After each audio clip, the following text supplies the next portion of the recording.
Hello, everyone. Rurikhan here, coming at you with another episode of Conscast. Today, I've invited Fightin' Cowboy. Happy New Year to everyone. Happy New Year to you, Cowboy. How you doing, dude? I'm good. Starting off the new year right. Lots of games on deck. Had a good year ahead of us. Like, 2023 is actually looking really, really promising. When I started looking at what was coming ahead, like in December, I was like, actually, there's quite a few games. I already made a video talking about the games that I was excited about, but I'm curious because I know that you're going to be playing way more games than I do because you're just like a friggin' content machine, basically. So I want to know no content breaks. There's no content. There's no break. No, I'm pretty sure. I don't know if I've like missed a upload, like a day for an upload, and like there's always something that goes up. I miss those days. I used to do that a long time ago. Now I'm just too old for this, dude, man. I'm just way too old. That's what the algorithm wants. It's just like, feed me. Yes. Okay. Feed me more content. I kind of did some videos for when I was out during Christmas to make sure that there was some stuff going up. And I'm trying to do more, basically, is what I'm getting at. And I'm curious to see if there's maybe something that you're going to convince me to add to my own list. So... Okay. Well, we'll see how that goes. Let's start. You have stuff ordered by like the release date, I believe. That is the way that your list is kind of like going. But then at the end, I want to discuss which one of all of those is going to be the one that you're most excited for. And I'll tell you which one's mine. And I'm sure there'll be some interesting discussion there. But hit us up with your first one. The first one that you're excited for. We got Forspoken. Forspoken drops this month. I've seen mixed reactions about this game already, and at first I was in the mixed reaction camp, but they dropped the demo for it. Yes, I had a blast with the demo, and everyone's like, "Oh my god, it looks so empty." Well, it's like a tech demo. That I don't think that demo was meant to show us like this is gonna, because the world in the demo was obviously empty. I think it was basically to be like, here's what you're gonna be doing. You're doing magic parkour and running around and comboing abilities. And so the combo potential, especially if you went into options, there was this thing that would it would cycle your secondary abilities so you didn't have to use the radial wheel. And the combat went from like 20% to 100%. It went so much faster because you were just weaving, like it would just rotate through your stuff as it was off cooldown, and you could start doing like absolutely sick shit. Like I remember I went in with the hit, threw up a fireball, jumped back, went in, did the like fire launch kick, blasted this guy into the fire so he drops, slap a mine down, he's bouncing off the firewall, hitting the mine, blowing up in the air, jump in the air, doing air combos. Like I was pulling off Devil May Cry levels of shenanigans in that demo.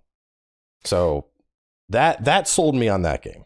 So for me, Forspoken actually went the complete opposite route from you. Whereas you're saying that you were kind of mixed on it before the demo. I was sold on Forspoken before the demo, kind of. Not fully sold, but I was like, you know what? I kind of want to play it. I kind of want to check it out. Gameplay looks fun.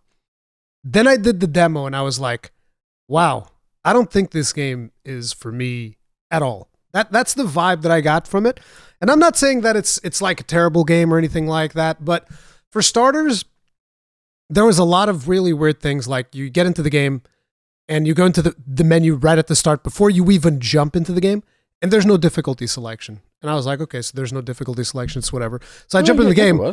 There was after you jump into the game. There's no difficulty. Well, no. There was in the start menu, but once you started the game and you began like the tutorial, it hit you with the difficulty again. It's like they didn't expect, because I went into the menu before we started on stream and was like, all right, let's put this thing on hard. Let's get going. And then like a minute or so into the tutorial, it pulled up a prompt for me to change the difficulty.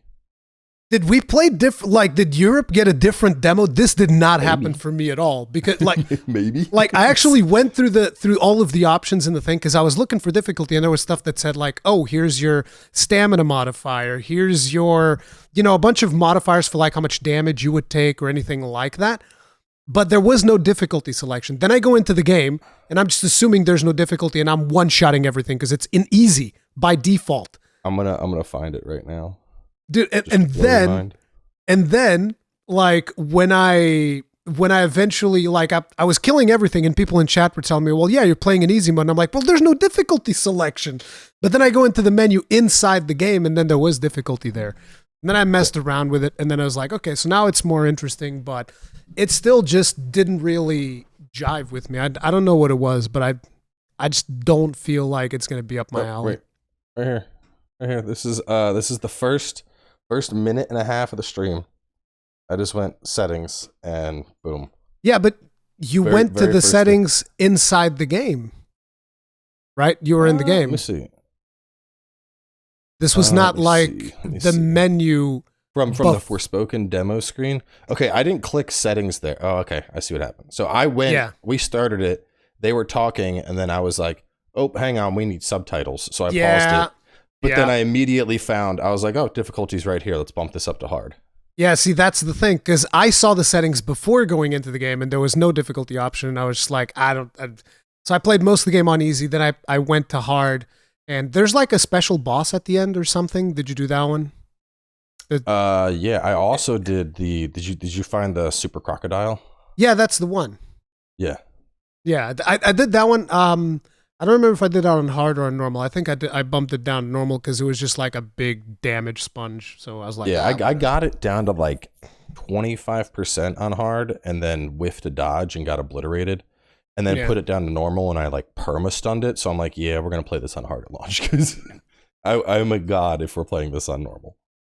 But yeah, I think it's gonna be fun. I like the combat. The combat is what sold me on that game. I'm a very gameplay centric person. Like recently I started trying to play Witcher 3 again because the next gen update and all that. And I got a couple streams out, but like the last one I was like, listen, I recommend this to anybody who's never played it, but we're going to drop this playthrough because I can't go through this whole game again. Yeah. Yeah, it's like not there. That's the thing for me with Witcher 3 as well. And I've had a lot of people give me crap over it. They're like, no, the combat's fine. What are you talking about? And I'm like, well, yeah, sure. Maybe some of you guys like it. I can't do combat in Witcher 3. I don't like it at all. It's like, I think the game's phenomenal though. The game is amazing. Yeah, it's a masterpiece. Yeah. But it's just like the combat doesn't, I mean, you look X, and just attack, sign, attack. Like, no, that's not, no. Anyway, I dropped it. I'm going to do Ghost of Tsushima New Game Plus instead because that game's combat. I haven't. Yeah, that is tight. I love it. As a matter of fact, I played that game twice. I played it once for the review, and then when the game came out, I streamed the whole game again, and I didn't get bored of it even. I thought it was really cool. The one thing that I didn't do, I haven't played the DLC yet. The DLC is good. Yeah, one of these days I gotta get to that DLC. But anyway, Forspoken was your first one. Second one, Dead Space remake. Let's be honest, Callisto I think Protocol, that's fair. I didn't play. Protocol, I didn't play. Oh my god! Yeah. Well, you're lucky. I went into that game I had such high expectations, and I was like, "What is this?" It was a travesty of a game. The boss fights were terrible. There's like literally. All right, imagine so you fight this thing that's equivalent to like the Regenerator in Dark Space 1. The Dark Space 1, Dead Space 1. You fight it like 4 times, and then at the end there's a final boss. That's it. That's the only. Besides that, you have like 5 or 6 different types of enemies. Like you have like the zombie, you have the fat zombie, you have the crawling on the wall zombie. And then you have like the explodey zombie, and that's that's it. That's your enemy variety. What I've heard from that game is that the developers messed up the suspense part of horror. Bro, I don't know if we talked about it, but there was audio cues that were out of sync with what was happening on the screen for me. So I'm playing and I hear like dun, dun, Were you playing dun, the PC version? Yeah. Yeah, that was the mistake. I've heard that the PS5 version was the way to go with that one. Dude, I'm playing and I hear like dun dun dun dun dun dun dun dun, and I'm like, what? Nothing happened. And I'm looking around, and then like across the room, I see a grate open and a guy starts crawling through it, and I'm like, oh, that guess that cue was for you. And I just like shoot him in his head a couple times, and then I keep walking. I'm like, this is any chance of being scared by that? It's just gone. It's evaporated. Like it did. Oh my god. Yeah, The biggest crime that game made was it was a horror game that wasn't fucking scary. Yeah, exactly. Like that's what I heard from most people that had played it. They were disappointed because they messed up the horror elements of most of it. It's like, but Dead Space, I completely understand. Like I really don't do a lot of horror games. Like I played Dead Space way back in the day, a long time ago, because someone like had donated to me because they're like they wanted me to play it, and I was like, sure. And I actually found it way more amusing than what I was expecting. So I love Dead Space 1. Then I played Dead Space 2, and then I refused to play Dead Space 3 because of what EA did with. At the time, it was very different from 1 and 2. Yeah. But like, if you have a buddy to just like goof around with, it's a fun little co-op playthrough for sure. Yeah. Just it's more action survival horror than survival horror. But the thing that frustrated me was just the amount of microtransactions that they did, and I was like, "Look, this is way too much. I'm not doing this. Like, forget about it." They're actually, I was browsing Xbox Embed the other night. All 3 of those games, the originals, they're all sitting on Game Pass. Yeah. So anybody that wants to check them out before the remake, and time. I think it's worth it. It's definitely worth it to play. At least the first two. The first two I think were amazing. The third one I can't speak on because like I didn't touch it. But yeah, Dead Space makes sense, particularly if you enjoy the type of horror games and whatnot. Yeah, that I don't really have a lot to add to that one. Hit me up. Next one. So from there we go into February. February is just stacked. There's a lot of more like, I don't want to say indie, but smaller titles I'm excited for. So I'm just going to ramble all of those real fast. Yeah. Deliver Us Mars looks like it could be pretty cool. Wanted Dead looks like it could be. What is Deliver Us Mars? I don't know what that is. So it's like elevator sci-fi. pitch. So from what I understand, basically you were on Mars, just you and some technology, and you're trying to survive with all the shit that can go wrong and like get up a livable environment. Apparently there's a prequel to it called like Deliver Us the Moon that I didn't know about, which is very similar, but it's like you're trying to reach the moon. It's like shit that'll go wrong with your spaceship, and you need to like manage oxygen and whatnot. So kind of like just like the stressfulness of like shit that can go wrong in space. So I might check out the prequel because we have a little bit of a slow time right now in January. So is it like third person survivor type of deal? Yeah, I mean, I didn't know about the prequel until yesterday. Deliver Us the Moon. And on Steam, it has it's very positive across the board. 9 out of 10 on Steam. Like crazy reviews. Deliver Us the Moon is a sci-fi thriller set in an apocalyptic near future where Earth's natural resources are depleted. A lone astronaut is sent to the moon on a critical mission to save humanity from extinction. It has solid reviews all around. So okay, I didn't even know about. So I'm gonna play that one and then probably go into the other one. The Wanted Dead game, that just looks like Kill Bill the video game, just like goofy, fast paced action. So that should be fun. Scars Above looks weird. It looks like Returnal, but with less roguelike elements. So more spacey, survivally stuff. And then Sons of the Forest. Oh. I've heard about this game recently. I have no idea what it is, but like a lot of people have been talking about it, and they've mentioned it in my video. They were like, "Oh, you're not going to check out Sons of the Forest?" I'm like, "I don't know what it is." Did you play The Forest? No. That was a Survivor game as well, right? Yeah, it's like played Subnautica, right? No, but I know what it is. Okay. Well, The Forest is, so I would say Subnautica is like close to the pinnacle of that Survivor base building type genre. The Forest was that, but with multiplayer, and it was so amazing because the idea is you crash land on this forest in a plane, and you got to find stuff to survive. And there's like these weird tribalists, like indigenous natives, but like they're not quite all there. A little bit kind of mutanty. But so you have this like massive island with survival and base building with up to like 8-player co-op, and there's like a whole ass cave system you can dive into and like find old supplies, and there's bosses down there and a story, and it's wild. It's easily one of like the most, like if you get 3 friends together and make this a stream game, and you'll have a blast.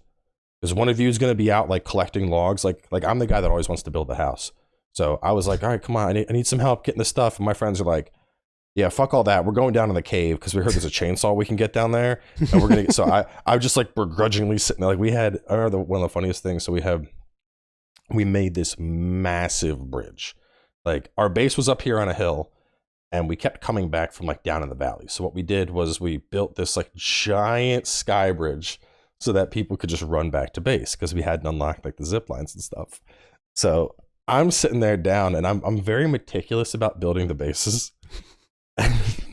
I'm down at near like the base of the stairs, and I'm like, you know, this one plank, it's not. Oh no! Over.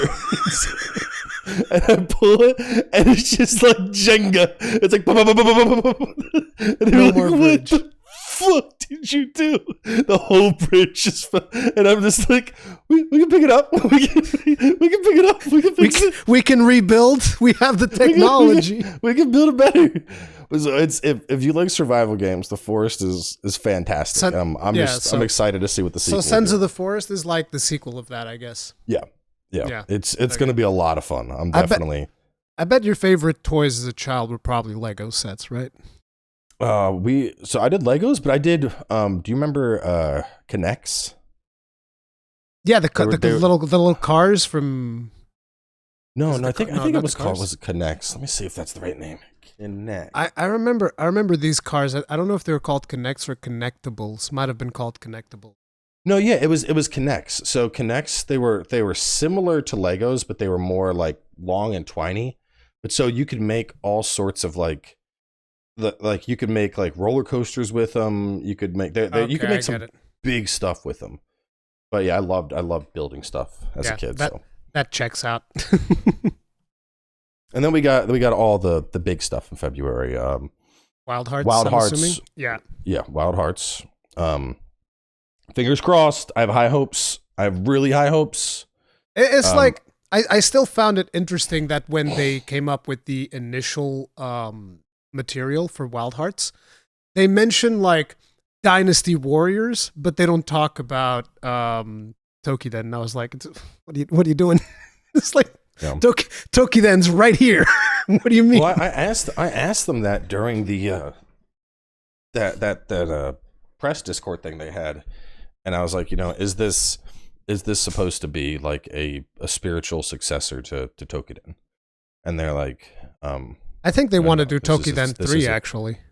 Yeah, well, and they were clear, like, no, there's some ideas perhaps, but this is very much its own thing. It's not supposed to be a evolution. But so that's fingers crossed that that's good, because I'm hoping I love Rise and Sunbreak, but I've done everything. Like, there's nothing else for me to do. People are like, do you hate Sunbreak now? And it's like, no, I don't hate it. I've just put freaking 800 hours into it. Like, I've done it. I've done it. You've probably put in more because you've played it on the Switch as well, and then you played it on PC. I'm like, there's nothing to. Like, what else is there to do? There's nothing left for me. I have done the Sunbreak. I was considering like restarting for PlayStation 5 when that comes out, but no, I can't do it again. I don't know if I can either, because it's like, it sounds like a good idea at the start, like, well, I'll just hunt the monsters again, go through the progression again, but then you start thinking, and there's the charms. I got to give myself a good charm. There's the charms. And there's you have to get the decorations. You got to get your little submarines ready. You have to unlock all the submarines again. The submarines are easy. Come on. Submarines, but it's like annoying. 2 seconds. It's annoying. It's busy work. Yeah, I can't use my PC cheat engine to get all that shit on PlayStation. So now I ain't doing it again. I've done it once. I don't do it twice. That's my rule. Okay? I've done it twice, but I don't think I'm doing it 3 times. I don't think that's happening. So yeah, Wild Hearts, I'm hoping can kind of like fill that Monster Hunter gap for me as well. I mean, it's not going to be like Monster Hunter, which is the thing that most people always like, oh, this is not as good or whatever. It doesn't have to be as good. It has to be its own thing. It just has to be fun. As long as it's fun. Yeah, that's the way that I'm looking at it. So I'm going to be checking that out as well, and I'm hoping that is going to be something that will last me a good long while, if it is fun enough that I'll want to continue. Like, one of the most promising things for that game is that they specifically said no microtransactions on release, on launch day or whatever it was. My guess is nothing. they'll probably eventually go the cosmetic route that we're seeing Capcom do. Yeah. But I think all the the way that Monster Hunter fans are like trying to kill Capcom right now over that. I think they're like, we're gonna avoid that, so they'll wait until like 6 months out or something. The thing is, I think Koei Tecmo will actually be even more aggressive than Monster Hunter has been. Maybe. We'll see. I don't know, man. We haven't really like I haven't played the recent Dynasty Warriors, but like the Neo games never really had micros, did they? Was there aesthetic DLC in Neo? No, not in Neo, but Neo is Team Ninja. Yeah, but that's Koei Tecmo. Yeah, it's also Koei Tecmo, but Koei Tecmo has a bunch of games that they've done where they have like tons DLC. Like I believe, yeah, I mean my Koei stuff is mainly Ninja Gaiden, Neo, and then Dynasty Warriors. I know they have like I was talking to them actually for the Wo Long event that I was out, and they were talking about what's their waifu franchise, Ulterior Rise or something. I have no idea. They have some anime waifu JRPG, and it's actually one of their like biggest sellers. They were telling me how like they had like at like the $500 like that makes me so sad. Statue of her, and you could like change out her little outfits, and they were sold out instantly. I was like, Jesus, dude. Of course, instantly. I can take off my anime character skirt. Sign me up. Boom, credit card right now. So insane. Man. But yeah, we'll see. So what about Atomic Heart? You looking forward to that one at all? No, I don't really play that many shooters nowadays. I'm too old, man. It's like I think it has kind of a BioShock vibe to it, so I'm tentatively excited for it. It looks really good. Like in terms of the animations and stuff that I've seen in their trailers, I was impressed. I was like, holy crap, this is wild, dude. Like looks friggin' fantastic. So, the powers and the weirdness that it has reminded me a lot of BioShock. So I'm hoping I get that vibe from it. And then we got there's Like a Dragon Ishin, which should be I get to live my Japanese period drama. We'll see. I hope it's not. I mean, because the thing is, at the end of the day, it's a Yakuza game. Yeah. I just hope they lean a little bit more into the action versus the dialogue, since they're not technically naming it with Yakuza, but we'll see what happens there. Those games, that one is not going to be turn-based, right? Like the other one, or is that one also turn-based? Because there was one that they did that was kind of turn-based. I remember. Oh no! Well, that one was also called something like a dragon, and I believe that one was turn-based. That one might have actually been called Yakuza. Not sure. No. I know what you're talking about. Yeah, it was Yakuza Like a Dragon. That was the one exactly. Where it was turn based. And then this one Ishin is not, right? Like a Dragon Ishin, what we know so far. I've always been curious about those. So it was a spin-off of the Yakuza series, never localized to the West. Oh, so it already exists. It's kind of like a remaster type deal then. Well, no, this is a new one, but like that there were other games in the Ishin category. A few glimpses of gameplay. Like a Dragon Ishin is an action brawler game similar to the majority of the Yakuza series. So it's like Yakuza. Okay. I've always been curious about Yakuza, but I never really dove in. The problem with that is that if that's between Wild Hearts and Wo Long. Now I'm much slower going through games than you are, so it's like I'm already going to have a hard time going from Wild Hearts to Wo Long in like sub 2 weeks. 2 weeks is what you get. For me, Wo Long is going to be it's going to be everything. It's going to be streams. It's going to be episodes. Yeah. Whereas Wild Hearts is a stream game. You know. Yeah. I don't know. I tried doing episodes with the release of Sunbreak. I was like, let's try and make it episodic. There's really nothing else going on in the summer. Monster Hunter is really weird as an episodic thing. It's hard. It's definitely hard. Like did I do Sunbreak episodic as well? I actually forget. No, Sunbreak might have been live streams. I did Rise episodic. I don't think I did Sunbreak episodic. I don't remember. No, actually I did. I did both of them episodic. It's mostly like the way that I did it is you just go through and you do every time that you do a new monster, basically. And but then you end up cut with out like the grind. 7-minute episodes. Well, doesn't that's work. So I would do that- I would do like 2 or 3 hunts at a time. yeah. And it was, I mean, I don't know. It was But I would okay, just do didn't, new monsters, right? Like I wouldn't just do one hunt. Like I'd do 2-3 hunts, but it would always be like new monsters. That's kind of like how I handled it. But yeah, it is harder to do Monster Hunter episodic than streaming. But who knows how Wild Hearts is going to be? I have no idea. But obviously, I'm also going to be probably assuming that it's good enough. I'll be doing a lot of guide content, so that's going to take up a lot of time as well, like weapon tutorials, stuff like that. Maybe we'll see. But yeah, for the next one for you, then it's going to be like a Dragon Ishin, and then after that, I'm assuming Wolong, or is there even something else in between? No. Once we get into March, it's Wolong. It's Wolong month, pretty much. Although, well, we got the Star Wars game comes out at the second half of the month, and that exactly should be pretty good. Yeah, I liked the last one was like a Sekiro like almost with the emphasis on like parry and whatnot. So I have I think that'll be fun. But Wolong is going to take March over basically, because that's going to be a walk. From what I've played, that's going to be a proper like walkthrough game. So I need to like. So you're going to be doing let's play, walkthrough prep streams, and then 100% walkthrough. Yeah. And builds. March is where that's when my daughter's supposed to be born. So. Oh, dude. I'm gonna have a negative amount of time. For starters, congratulations, all the best. I'm just gonna be going up to my wife's belly and being like, "Stay in there, stay. Just keep cooking. Keep cooking. I need one more week. Don't come out yet. Not yet. That's so bad. Like I know that baby's gonna come. It's gonna come right when Star Wars Jedi Survivor drops. Almost guaranteed. Your wife better not get a hold of this video, man. She knows that I'm about to be busy. I mean, thankfully, the only real saving grace here is that April is like dead.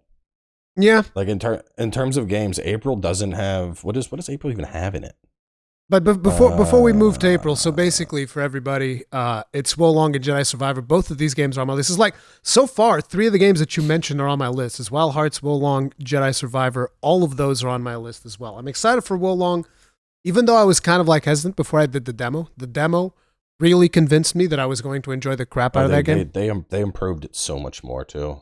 Yeah, because you got to play a different version afterwards, and that thing looks so good right now. Yeah, right now I'm really looking forward to that.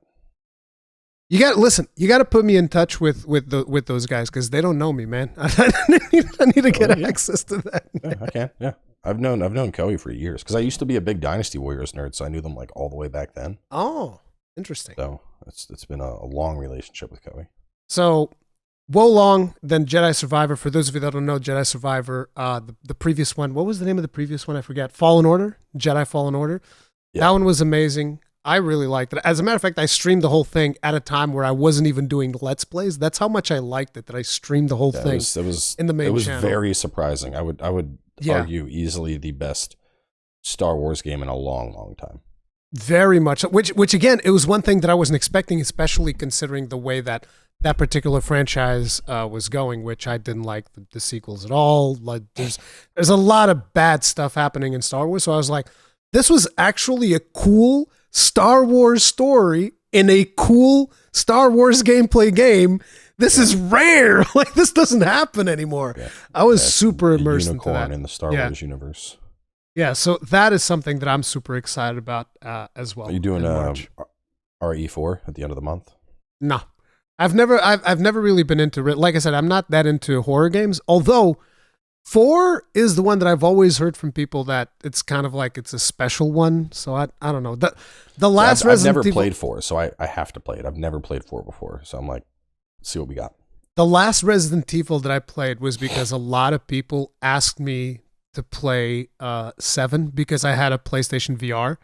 So they asked me to play 7 in VR. And here's the thing, I don't even own it. I borrowed it from a friend.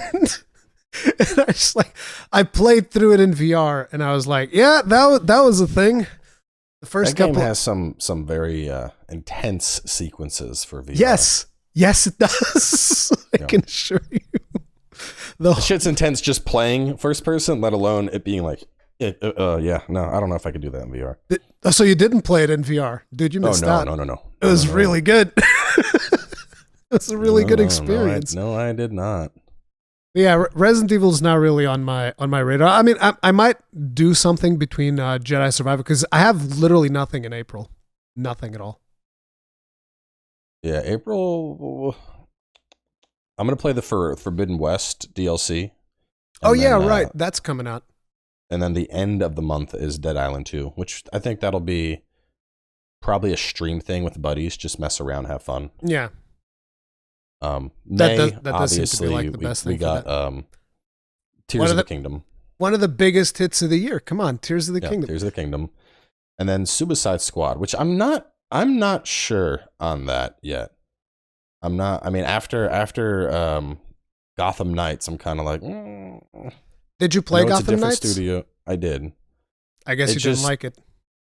I mean, it starts off like, oh, it's kind of cool. I got moves, and then it's like, I don't know. It's like a wet fart. It just like, yeah. Whoa, what's this mission? Oh, I have to do it. Like everything just feels so samey. And then you're riding your motorcycle, and the streets are just like empty, and just I don't know. It feels like they're trying to capitalize on like the whole Arkham thing that they had going or whatever, and it felt closer to like a proof of concept than like a polished, completed game. Like I feel like there was a lot more that should have been there that wasn't. So I'm tentative on Suicide Squad, but June is looking stacked. We got Street Fighter 6, Diablo 4, and Final Fantasy 16. Okay, so I don't do fighters. Like, listen, I'm an old man. My reflexes are shot. No. Listen. The next, if there's a beta, you're in like the Capcom stuff. Get a key and try it out because there's like an easy combo system now. Even my ass was like, oh, like I was doing combos on people and shit. I was like, okay, I can get down with this. I don't play fighting games, but I had a blast with the Street Fighter 6 demo. I feel like that's one of those situations where it's going to be like that. It's going to be really fun for like the first 2 weeks. Then people are going to sort out the meta, and then it's done. Well, then you have fun for 2 weeks. Yeah, it's not a bad idea. I'll see how that works out. But like. So you are going to play Diablo 4? I am a tentative on Diablo 4. Largely, I think there's a couple thing. One, I want is the Microsoft deal going through? If it's going through, it's more likely I'm playing Diablo 4. Two, how aggressive is the monetization going to be? Because I already see full price game, battle pass, and potential optional purchasable cosmetics. And like, I know it's Blizzard, but like, you're getting your fingers a little too fucking deep in the wallet there, Blizzard. Okay. Oh yeah, they really push. Like I've done a bunch of videos talking about this, so I'm very familiar with what they're doing for Diablo 4. And it's like it seems like the game itself is apparently going to actually be fun. But from what I've heard from the development, it seems like it's almost like, not exactly like it, but a situation almost similar to Anthem, where most of the game came together at the very end, whereas they were just like fumbling around throughout most of the process right until they got to the end. But the biggest concern to me is just like, they have a battle pass, then it has a premium on top of that. From the description they have in the pre-orders, seems like there might even be another tier on top of that. And it's like, what are you doing? Yeah, I don't like when there's like as far as I'm concerned, if your game is doing the battle pass model, that shit better be free at launch. Yeah, and it's $80 on consoles. Exactly. $70 on PC. It's wild. Like I don't like, for example, I've been playing a lot of Fortnite lately, believe it or not. Like it's crazy how far that game's come, by the way. I started playing it when they added Goku in, and I was like, this is not the shit I played like 5 years ago. This is way different. So I've been hooked on that a little bit, and I picked up the battle pass there, and I earned the entire cost of the battle pass back, like, and how long? Like half of it, a week or two, just casual play, maybe like 5 hours a week. Okay. So that's not bad because I can when there's a next battle pass, I can just keep like pay $10 once, and I can continually earn these battle passes. And on top of that, the game's free to play. So I'm like, okay, the thing is the game is free. The game is free to play. That's the thing, right? If you're going to put a battle pass, your game better be free. And I completely agree with that. I think it's ridiculous that this is a premium priced game, and then it's going to have a battle pass and all of these other Well, things. the thing that I don't mind about Fortnite's is I'm earning enough of their little V-Buck things through the battle pass that I have some for the next battle pass, and I earned enough that I like. There was like some Christmas waifu skin in the shop, and I was like, "Oh, I'm buying that. I want the Christmas waifu." So I picked that up, and I'm not having to spend money. I'm just earning this through their battle pass. So it's like I'm getting paid to play, and given we don't know everything on Diablo's battle pass, but I would be extremely surprised if Diablo's battle pass has a currency that you could earn to buy the next battle pass with. I feel like Blizzard ain't doing that. Blizzard wants your $10 every couple months. It's surprising to me that is the way that they are doing things, because I've been following the development of World of Warcraft, their latest expansion, which I've played the significant chunk, and it's like complete opposite. Like Dragonflight is actually a really good product in my personal opinion from what I've played so far, and the decisions that they are making around World of Warcraft are actually, in my opinion, somewhat pro-consumer. Like they're adding something into the game that is going to allow you to get stuff that you can only get in the store. You're going to be getting a currency by you can earn store stuff in game, basically. Yeah, and they're going to have like rotating items in there, and you'd be thinking like, okay, so they have rotating items, so there's going to be a degree of FOMO. Yeah, but you can freeze an item every month. So let's say there's an item that you want to get, you don't have enough currency, you freeze that, it'll be available next month. And I was like, this is really good stuff. And then you look at what they're doing for Diablo, and I'm like, is this even the same company? Like, what are we doing? This is honestly so weird. It gives me Diablo 3 Real Money Auction House vibes. Yeah. I feel like it's going to launch. I think the gameplay, I think they learned enough lessons from Diablo 3 that the actual gameplay will be solid. But I think the monetization approach that they're taking to it is going to get torn apart. Too aggressive. Yeah. And I think we're going to see, similar to how, Diablo 3 almost had like a rebirth, if you will. I think we'll see something similar to that. Yeah, I think we'll see something similar to that with Diablo 4. I think they're going to end up like dropping the battle pass and dropping the cosmetics or something. And I kind of feel like in this situation, Blizzard's approach has kind of been, let's say, it's almost like a negotiation tactic, right? So let's say that what they actually want from players is, I'm just going to put a number on it. They want 30. They want the number 30. So they're going to tell you that they're going to give you, they want 50 out of you. You're like, well, that's ridiculous. What the hell? 50? You're crazy. And then Blizzard's like, we're listening. We're lowering it down to 30. And everybody's like, see, they listened, guys. When in reality, it was what they wanted all along. Kind of feels like that is the strategy that are going for Diablo 4, where they're just like throwing everything at the wall, and then they're going to remove a couple of things and be like, hey, see, we're listening. Look at what we're doing. We care about you. And they end up getting player goodwill that way. And I don't think that that's a good way to do business. The thing that's really concerning to me is like, so for a while I still played Diablo 3, and me too. The seasons were pretty fun, I thought. Like I didn't really play them all that much for the season rewards. It was cool sometimes to get a new pet or new wings. But I was usually playing them for like set changes and whatnot and just having fun with it. And I'd be curious how they separate, like what is the incentive to play for the seasons now versus the battle pass? Like, is it going to be like, oh, your season reward is you get a banner. Oh, the battle pass, you're getting the pets, you're getting the wings, you're getting your cosmetic armors. Like, how aggressive are they going to do this split?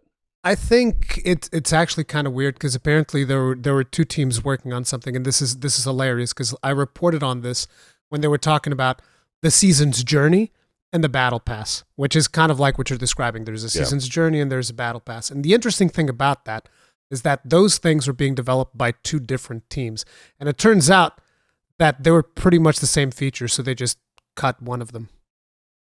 So there's no season journey anymore? Yeah, it's just a battle pass.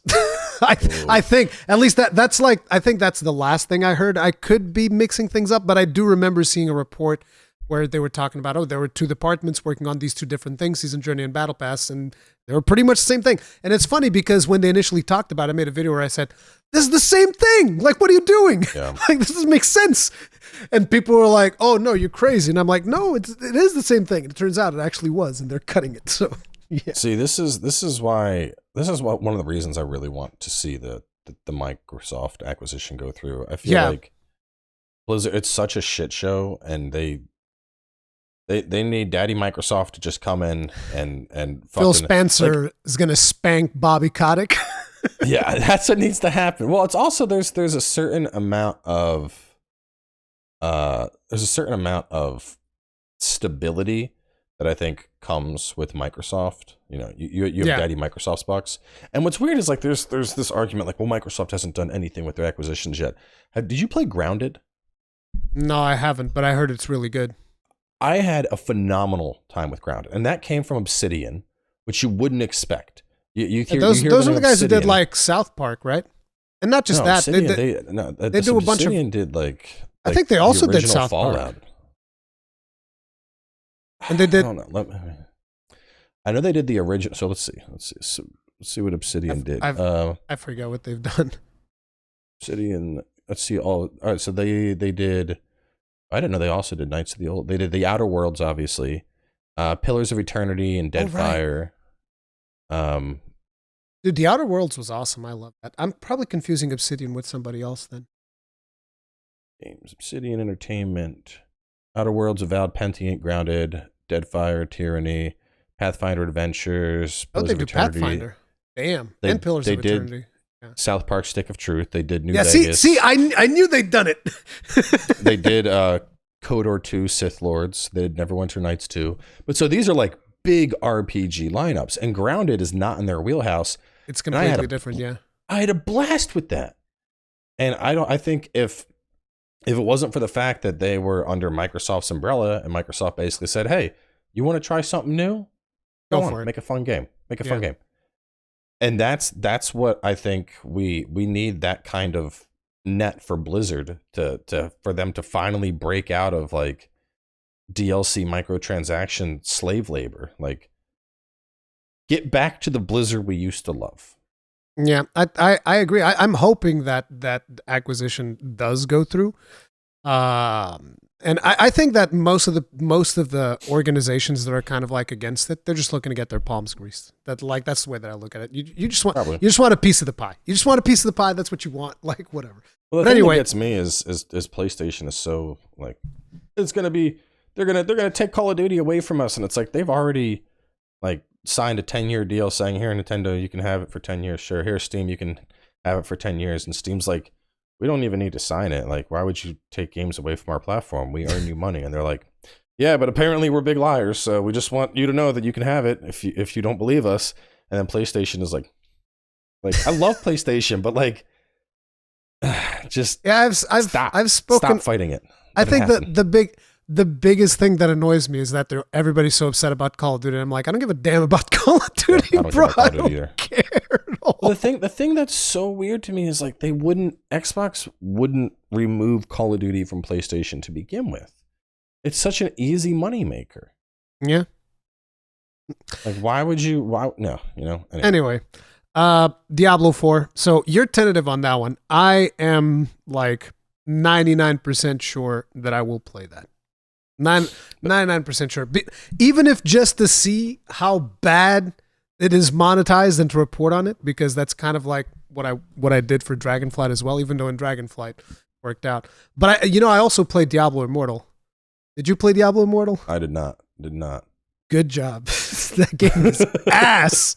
You know how there were people that were saying, like, there was a bunch of people that were saying, oh, if it wasn't for the monetization, there's actually a really good Diablo in here. Those people are fucking liars, dude. I'm telling you right now. That game is I ass already get with or without the monetization. It is I terrible. already get my predatory monetization from Wizards of the Coast. I don't need any from. You play Magic?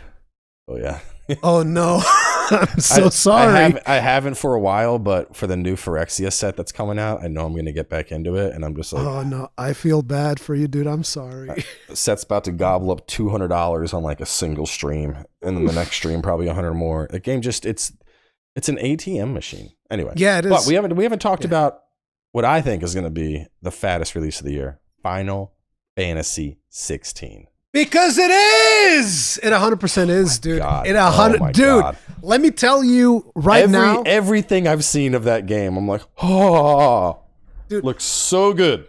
Let me tell you right now that this is going to be the best Final Fantasy ever made. Yeah. Easily. Yeah.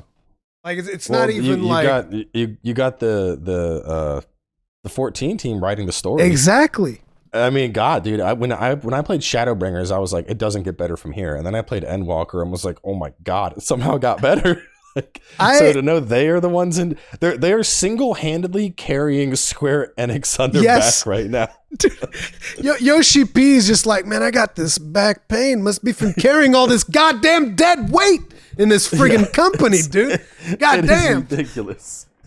So yeah, Creative Business Unit 3 is going to deliver hardcore. I have no doubt in my mind. Yeah. That is one of those games that I'm going to be playing the crap out of. As a matter of fact, interesting thing, in order to kind of like start laying the groundwork for some more Final Fantasy for my channel, I remember that last time we spoke, you talked that you were doing Crisis Core.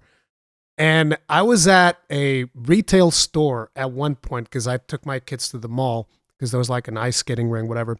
And so I went there and I was like, I saw Crisis Core in the store and I was like,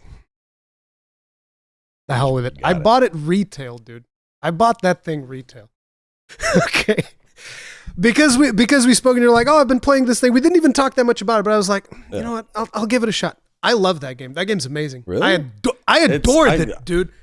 I had fun with it. The story is so fucking weird, man. I love the story, you beat it? Though. Yeah, I beat it. Okay, yeah, you start getting towards the end and it's like, Angeal? I'm not Angeal. I'm director who now looks like Angeal. I'm like, all right, y'all fucking stop. Too many clones and people tuning into it. Oh, but that wolf might actually be Angeal. I'm like, this story is so I can see why it's weird. I can see why 7 is the mainline game and not Crisis Core, because this is like some cracked out anime that I watch at 3 a.m. But I love the gameplay of it though. I thought it was really, really cool. And until the point where I liked it. It was a little arcadey. Like the end of the game was just me being like, Quake, you're all dead. Quake, you're all dead. Quake, you're all dead. Yeah, costly punch, costly punch, costly punch, costly punch. You break the game basically is what happens at the end. I just released a video actually talking about that, how you basically just break the game. That's what you end up doing. Yeah. But that was really fun, and it's like I'm hoping that will kind of like prime me. I'm probably gonna do which one's that? Stranger of Paradise. I'm probably gonna do that one as well. Before, have you never played it? No, I mean I played the demo and I didn't like it. That's why I didn't play it. So is it bad? Is that bad or good? No, it's not. It's not. So your first playthrough of it, you're like, this is really cool. This is Neo Final Fantasy. This is awesome. Because I mean, like, you know, you're swapping jobs and you have like unique things to the Dragoon and unique things to the Samurai and Black Mage, et cetera, et cetera. And you're like, this is so cool. It's like if you took the classes from, you know, Final Fantasy 14 but put them in an action adventure game. This is badass. The problem, however, is the balancing. Dude, when you were saying the problem is, I was so scared he's gonna say the balance. No, please don't do it. Yeah, the balance, and one particularly, not like class balance, but the difficulty balance, because it follows that Neo approach of like, you know, regular, strong, demon-wise Neo, where it just gets progressively harder. But this game doesn't do it well. And the thing is, so for the DLCs, you can't play the DLCs unless you're on the highest difficulty. Oh no. So you get through the game, and then you wait a minute. The game starts. We have easy, hard, normal. You play through them whenever you want. After that, you're at once you're leveled up, you have chaos mode. What did you play? Initially, I think I played hard. Okay. Either hard or normal. But so you played through. No, I got through it. But so you have chaos mode, and you're like, okay, I got to put a build together like it's Neo, and you kind of get one going. And then the problem though is once you're on chaos mode, like even basic enemies will one shot you. Okay. So it's one of those like you make a mistake, you're dead. Like you're gonna play it, and there's gonna be times where you're like, yeah, this is fucked. This is just fucked. This is frustrating and it's fucked.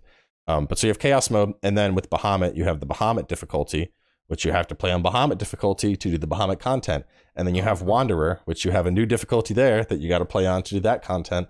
And I'm sure there's going to be a third difficulty for the new DLC. So I should stream it rather than do traditional Let's Plays, what you're saying. Oh, yeah. Don't do episodes with this. Do not do episodes with this. Don't even think, because your whole episode I was thinking, is just... I was thinking about that. Like, I even made a couple of polls and stuff, but I'll take your advice. I'll go for streaming. Yeah, this is a stream game. Because this is one of the games where you're gonna need people in chat that are there to just give you the mental fortitude to get through some of the bullshit. Oh no! I mean, were you good at parrying in Sekiro? I was all right. All right, this is very, very parry centric. Okay. I mean, it's not a bad game. It's just that actually funny anecdote about this. So I had one of my streams. I was describing exactly what I'm saying to you, and I was like, this game has one of the coolest class systems of just an action-based Final Fantasy, but the difficulty is absolutely fucked. And I said and I had someone from like some PR agency, Foursquare, reach out to me, and they're like, "Hey, they wanted to use part of the stream in a promotional reel," and I was like, "Okay, yeah, sure, do whatever you want, that's fine."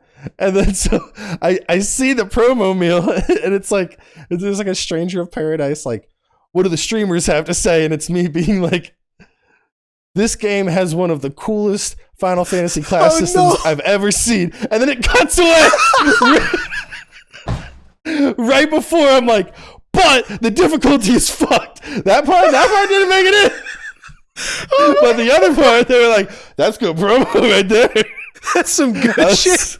I was like, y'all are so fucked, dude. Oh my god! I saw it and I was like, well played. I can't.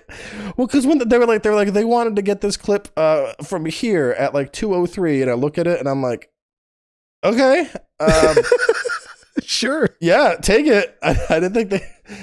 Oh man, so I yeah.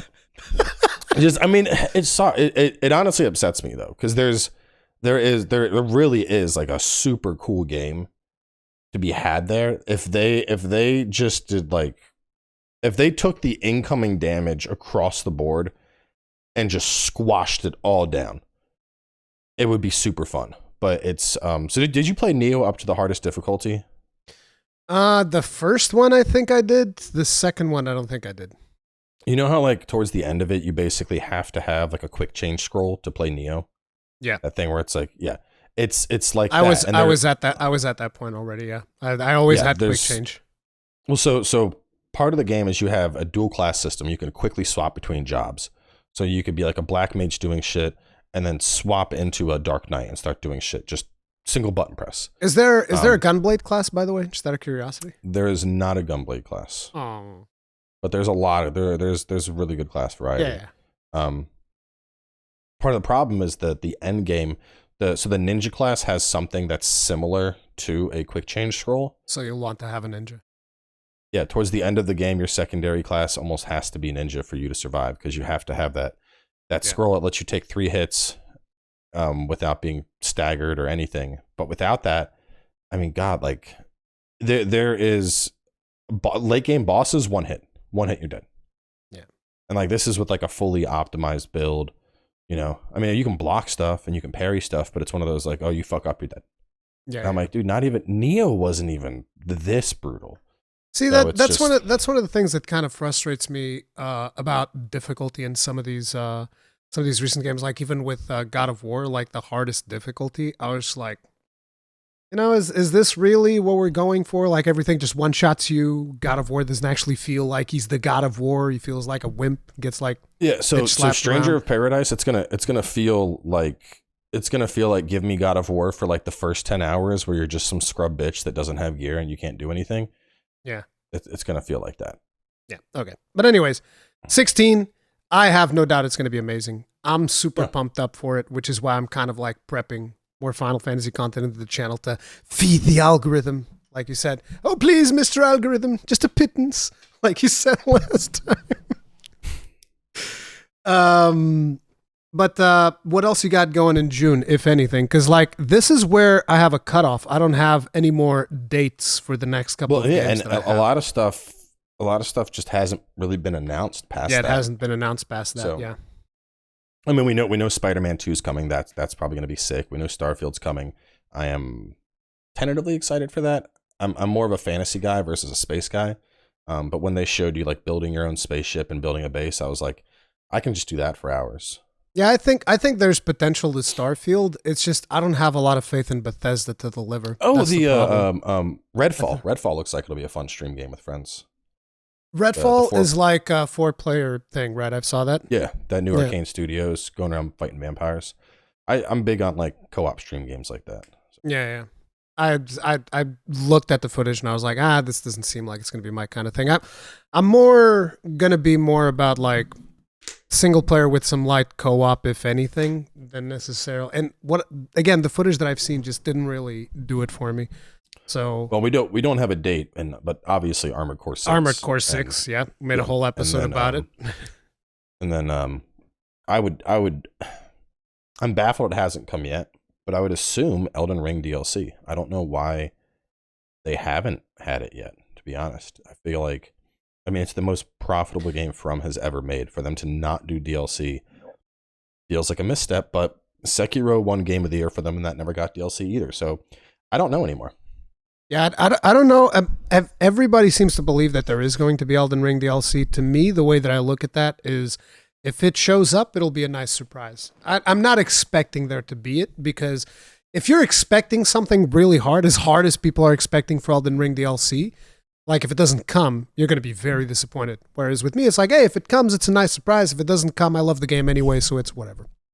I mean, if it doesn't come, I'm not going to be like heartbroken, but for me, all signs point to like, yes, there's going to be DLC. I mean, there's obvious easy areas they could expand the game with DLC. Multiple storylines they could play off of it. Like, it just seems like it seems like a free 3-pointer. I don't know why they wouldn't. So. I mean, it depends on what their plans are. Who knows if they had planned DLC? Yeah. Obviously, these things require a pipeline and all of that, so I have no idea. The thing to me is there's also the fact that like this is a game that is not easily replayed. I feel like, right? You're not gonna just go back and let me just you yourself. You said you use the cloud saves to make your different builds and stuff like that, right? Yeah. Oh yeah. Yeah. So it's like you're gonna want to have something like that if you want to do different builds. Replaying through Elden Ring is one of those things that I think it can be fun. I've done it like 3 times already. But when it came to the 4th, I was like, I don't really, pace myself a little bit. I'm going to burn out super hard on it. So, yeah. And replaying to get a character ready for the DLC, unless you're using like an older character or something. There's also that. It just feels like it's a very complete game. I'm not sure it needs DLC, but I'll be happy if it comes. That's basically I would personally like to see more blood sorcery. I would like to see more weapon, like a frenzy whip or something. I just want more. Of course. More. Everybody wants more. More. Do you have any more? Because otherwise I'm going to hit you with 2 that you haven't said yet. I think those are probably my 2. I think that's it for me. Okay. What about Gun Souls? Gun Souls? Remnant from the Ashes 2. Oh, is that coming out this year? Yes, coming out 2023. Yeah, no, I'll definitely play that. Yeah, yeah, I had fun with the first. I'll definitely play that. That was a great stream game. Yeah. It's good to have viewers like drop in and out. Yeah, it's a good play along with viewers game. Yeah, so that's definitely going to be getting coverage for sure. I didn't know that was this year.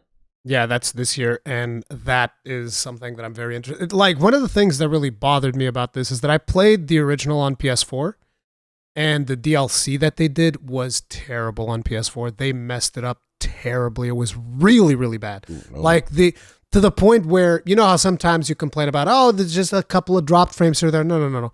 You literally couldn't fight the last boss bad. Okay. And listen, here's the best part. There's actually, I don't know, I think I made a video where I showed this. There's actually a stream where my stuff was breaking all over the place, but there was this one guy that came in and he was being able to fight the last boss somehow. I think that he was overgeared as all hell, so he was able to just like tank all the mechanics, and he was killing the last boss. And I kid you not, what happened was when he killed the last boss, my game crashed. And I was like, "Yep, I'm done. I'm good." I uninstalled the game. I was like, "Yep, that's it." It was really, it was really bad on PlayStation 4. I don't know what they did because, like, the first game, flawless, no problem. Maybe it had a couple of frame drops here and there. Nothing really that bothered me at all. You just did the base game, the whole thing, yeah, and just the base game. I never touched the DLC, I guess. Yeah, but the DLC was good. That's the thing. It was good, but the performance was horrendous, and the last boss, at least on release, was literally unplayable. You couldn't fight him at all. Like I said, the guy that came in there, he was overpowered, so he ate all of the mechanics.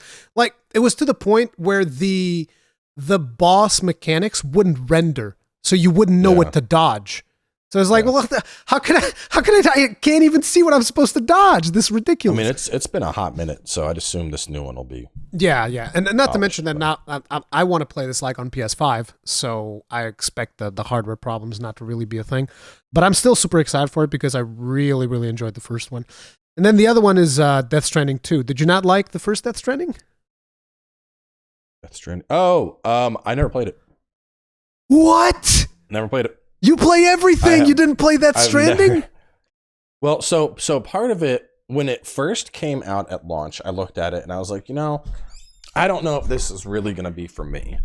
And then there was like some interview with Kojima where they were like, the game didn't sell that well in America. And he said some shit about like, oh, Americans, it basically boiled down to like, whoa, Americans don't like games like mine. They Americans like their Call of Duty or something. They won't appreciate this game. I don't know. Some people say it was like it was a misattributed quote or it was mistranslated, but I looked into it and it was basically like Americans like shooty pew pew. They won't get my game. Like basically my shit's too deep for them. And so then I was like, nah, fuck this. I ain't even touching your game now. I play fucking everything under the sun. I don't even want to. I'm out of spite not playing it. Let's put it like fast forward. Okay. I considered playing it. Recently, I was like, things are slow. Maybe I can play this. And so I do a lot of channel polling. As of now, I think it's lost like 6 polls. I have consistently brought it up. Been like, how about we do Death Stranding? Like I had one poll that was like Death Stranding, anything else. And people were like, anything else. We don't care. Not Death Stranding. Wow. And then the recent series on my channel, it was Death Stranding. Or I was like, what about... you put Bloodborne in there though, right? No, I played. They voted for me to play Space Marine instead, which I did play, and that was dope as hell. Yeah, so Space Marine's really good. Sequel, the sequel for Space Marine's coming out this year. I'll definitely check that out. Warhammer 40K Space Marine. That's this year. The sequel for Space Marine 2. I want to play that. Because I played the first one, I really liked. Dude, I love the way the orcs is like Space Marine. Space Marine. It's so good. I love that. I think. Yeah. 2023. So yeah, I gotta add that sucker to my list. Like I want to play that because I think on the first one I was running around with an axe, just like butchering everything. I loved it. Yeah. So that's getting covered like, listen, for sure. On Death Stranding, let me just tell you this. So you've played Elite Dangerous. Mm-hmm. How'd you like the idea of going between space stations and selling goods? I disliked it so much, I actually paid one of my friends who was broke to do it enough to earn me the money to upgrade my ship. Don't play Death Stranding. I literally told, I was like, I want my fucking Corvette. And I was like looking at it. You have a Corvette? What a waste. And I was, dude, I had, like, I did the math and it would have taken like 10 hours or something. And I'm like, I'm not doing this for 10 hours. And my friends was like, I'll do it for you. And I was like, how much money do you want? He's like, $100. And I'm like, here you go. Fuck off. Go do it. Oh my God. I just literally paid to win. Said, here you go. Fuck off. Go do it. And he did it. And I bought my ship and I pimped it out and I had enough for an insurance payout on it. And I was like, good. Awesome. So you bought a Corvette, which you can't jump anywhere because that thing has no jump range at all. I know, but all I did was fight. I was strictly. I didn't want to jump. I just wanted to get into wars and fights. That's all I did.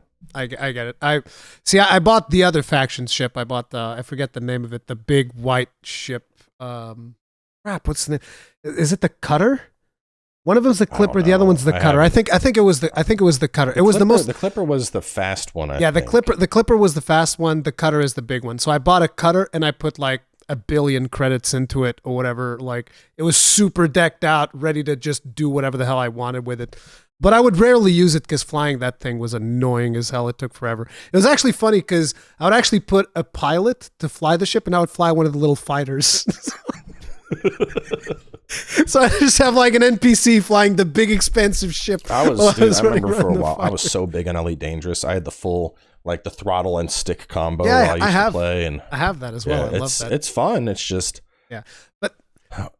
But the reason I'm saying that is because to me, Death Stranding, the vibes that it gave me was the vibes of just basically doing space trucking, where you're going from station to station and you're selling your goods, except it's quests and you just carry stuff with you. Like that's it. Yeah, I wouldn't enjoy that. The big thing about Death Stranding is the social interactions of building solutions. So say, for instance, there's a river and you don't want to be crossing the river every time. So somebody starts building a bridge and you can see that somebody starts building the bridge. So you can put materials in there and it finishes the bridge for you, for whoever built it, and for a group of other people. Like the bridge will just show up finished in their game because you built it. Right? That's cool. Yeah. So like there's a bunch of stuff like that. And to give an idea, near the end of the game, they unlock this zipline system. So basically all of the quests that I had to do in this mountain area, I was building on top of zip lines that other players had done. And I built a network of zip lines that me making my deliveries would basically go to this zip line, and I would only stop when I would get to the point that I wanted to. So it's like a matter of going through zip lines everywhere. I completely automated everything. So there's a degree of that, right? Optimization and how do you perform your deliveries and whatnot. And they've added a bunch of more stuff to it. Like now there's bikes and, I mean, the bike was already there, but they have like a new bike and they have a bunch of new vehicles and crazy things that you can do in the game with the director's cut and whatnot. I think it's a fun game, and I know that I will enjoy it because I enjoyed the first one, but I understand it's not for everyone, so maybe it's not for you. But I like Death Stranding, and I want to play Death Stranding. I'll probably try it out someday, but I think the thing is a lot not of if you leave it up to your audience, you won't, as it turns out. Well, so and what everyone has expressed to me is I've had a lot of people say like, I like Death Stranding, but I voted against it because while I appreciate it, it's the most boring game in the world to watch somebody stream. I'm like, okay. I'm not sure I agree with that. I'm gonna go with I think you won't know if you like it until you actually, because like I actually watched, and I don't watch a lot of streams or Let's Play because we're creators. We're usually more busy creating content than watching making it. Content. Yeah, but it's like I actually watched a couple of people play Death Stranding because I was curious to see how they were tackling it, and it was interesting to see the different solutions that they would come up with for puzzles. Like I spoke with someone even just recently. I forgot who it was. Goddamn. Wait, no, it was Akalon. I was talking to this guy Akalon, and he basically made, there's a highway in the game that you can kind of like contribute materials to finish. He built the entirety of the road, which is insane. The amount of like resources it takes, so he could just like drive everywhere to make his delivery. Jesus. But it's funny to see how everybody like does their thing. So anyway, we've talked about all of the games that we're excited about for 2023. Which one's the one that you're most excited for? So it's kind of a split between three. No. Well, so I need you to put a ring on it. If I had to pick one right now, I'm going to go with stuff that I know is coming out, and I'd have to go with Wolong because I know it's coming in March. I've played it. I know it's going to be good. I've sunk my teeth into it already. I'm like, this is going to be so much fun. The build diversity is there. It's everything that I look for in a good Souls-like game, but it has that emphasis on parry play that Sekiro had. So I know I'm going to absolutely love it. But at the same time, Armored Core is one of my favorite franchises. We just don't have any information other than it's coming. So I'm like, yeah, I'm super fucking excited for you, but I don't know anything. Like, give me more info. And then obviously I'm really excited about what do you mean you don't know anything? I thought you got off of a call with Miyazaki last time. I know it's not going to be a Souls-like. And obviously I'm excited about Final Fantasy 16, but that, to me, that's going to be a closed loop. It's going to be a phenomenal story that I get to play and experience. Yeah, it's a one and done. Yeah. Whereas Wolong, I know I'm going to probably be playing that for like months. Because I think it has invasions as well. I want to say there's going to be invasions and PvP in it. I So don't I'm going know. to come up into somebody's world, and shove a fireball in their butthole. It'd be great. For me, the one that I'm the most excited for is definitely Final Fantasy 16, which is some of the reasons behind that is because there's people in there that worked on Devil May Cry. There's people in there that worked on Dragon's Dogma. There's the Creative Business Unit 3 people that worked on Final Fantasy 14. And this is like, they gave Yoshi P the chance to really, because like the first time they called on Yoshi P is like, hey, we have this big turd we made. We need you to polish it until it's not a turd anymore. And he made a goddamn diamond out of that turd. I don't know how he did it, but he made a diamond out of that turd. No, I know. I know. It's going to be a masterpiece. This is them so good. Just do whatever you want, Yoshi P. And he's like, all right, I'm going to make the best I game love ever. how this is the first Final Fantasy that's not getting a teen rating too. Yeah, it's got a mature rating. Dude. Yeah, because of the darker themes and whatnot. I'm like, let's go. Give me What do you mean? macabre Listen, Final Fantasy. I was super excited about that right up until I saw the recent policy change on YouTube. And now I'm scared. No.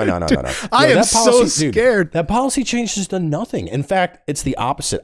So when that policy change went into effect, I went to video monetization and I resubmitted a bunch of old videos that had limited, and they all got reapproved for monetization. I don't know, dude. The thing is, it's only the first, like, so the whole. Yeah, it's the first couple of seconds. Yeah. Yeah, but that's it. All language is treated the same. It doesn't matter if you have, fuck stick shit, dick liquor. None of that matters. As long as you're outside. So I have Gears of War, extreme profanity, extreme violence. Guess what? All fully monetized right now. I don't know, dude. I think it's going to be weird because I've seen a lot of channels that have been getting hit. And I myself, I've gotten quite a few videos that suddenly showed up as limited. And there wasn't even a notification. There was nothing. So I've just been keeping tabs on it because of it. When you upload your videos, do you flag them as minor violence, minor profanity? Yes. Always. Okay, because I always take those two. I always go, like, there's going to be profanity, there's going to be violence. And I've never had issues, ever. Like, even right now, if I go, let's see, filter, monetization, limited. I have quite a few still in there that are limited monetization. I've had some new ones that were added.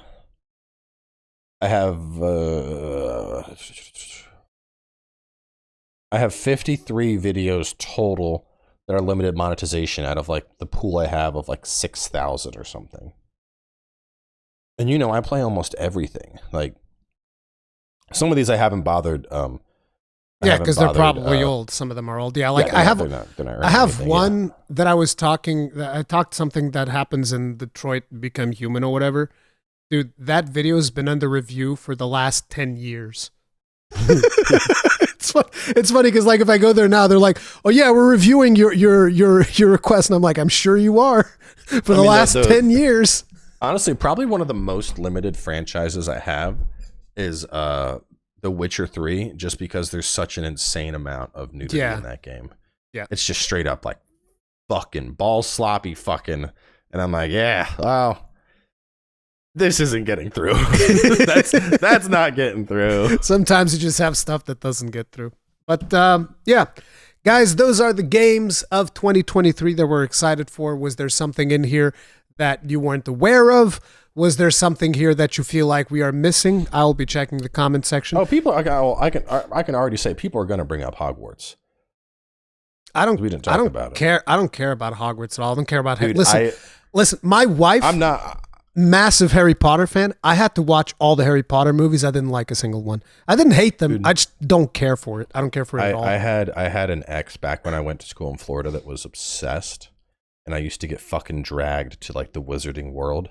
Listen, and I can't do it anymore. I'm the same. I'm like, people are like, you're gonna play Harry Potter? I'm like, no, I'm not fucking 9.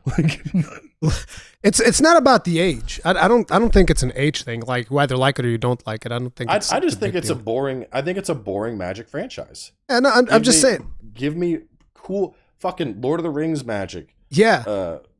But Final Fantasy magic. The fucking magic in Forspoken looks more interesting. Yes. Than Dickus Erectus and waving a wand around. Like. Okay. That's the blue spell right there. But but one of the things that I know a lot of people are going to bring up is Silk Song. I believe you played Hollow Knight. I never played Silk Hollow Song Knight. coming out this year? Oh yeah, it was an Xbox showcase. Silk Song is going to be amazing. Hollow Knight was a masterpiece of a Metroidvania. I never played Hollow Knight. You need to play Hollow Knight. You absolutely need to play Hollow Knight. Don't do it on stream because you will have people that are like climbing on your back seat. Do it on your own. Yeah. Hollow Knight is phenomenal. Easily one of the best 2D platformers ever created. I need to like, because I even had someone donate it to me in one of my streams on Twitch because they wanted me to play it, and I started playing it, but it might be what you said. It might be a stream thing because like I was feeling pressured about something, and I was just like, this is annoying. But maybe just doing it with episodic would be the way to go. I don't know. Hollow Knight is super enjoyable, dude. And especially if you go all the way, like. What I like is there's like a boss you get at the end, like the final boss. But beyond that, there's like a secret final boss. I've never beat it. It's so insanely hard that it's one of the few times I've ever gotten to something and been like, you know what? I beat the main final boss. I'm okay walking away. I've had an excellent time, and I'm not going to let the super boss ruin that time.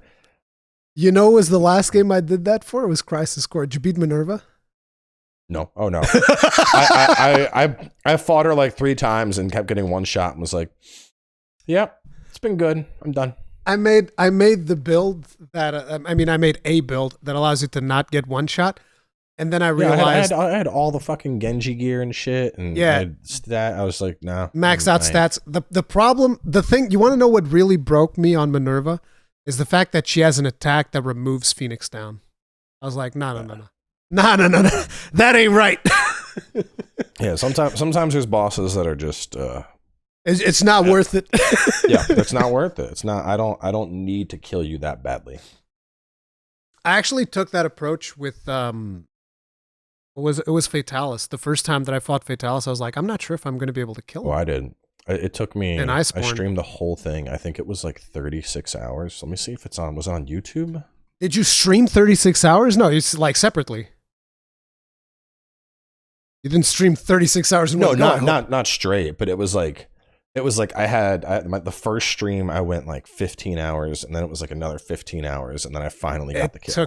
It took me a long time, and the way in which I got the kill on Fatalis was so elaborate. Like, you go in with a great sword, and you take heavy artillery so that the cannons deal more damage. Use all the cannons. Then when the cannons are done, jump on him with a great sword, deal as much damage as I can. Don't even heal because I want to die to proc the fortify. Then I go in there with a clutch cannon build. You know what the clutch cannon build was? With a heavy bowgun, you clutch their face and then wyvern snipe point blank. So then you do that until you die. Then you proc the second thing of fortify, and then I went in with the sword and shield, and I would beat on him until he died. That's how I did it, dude. I'm gonna say I'm looking at. I have my first kill of him uploaded. Let's see what the time on it was. I had my first kill. It was Dual Blades 2601. See, that was way better than me. It was a half an hour fight, right? My first kill was like 29:50 or something like that. It was super close, dude.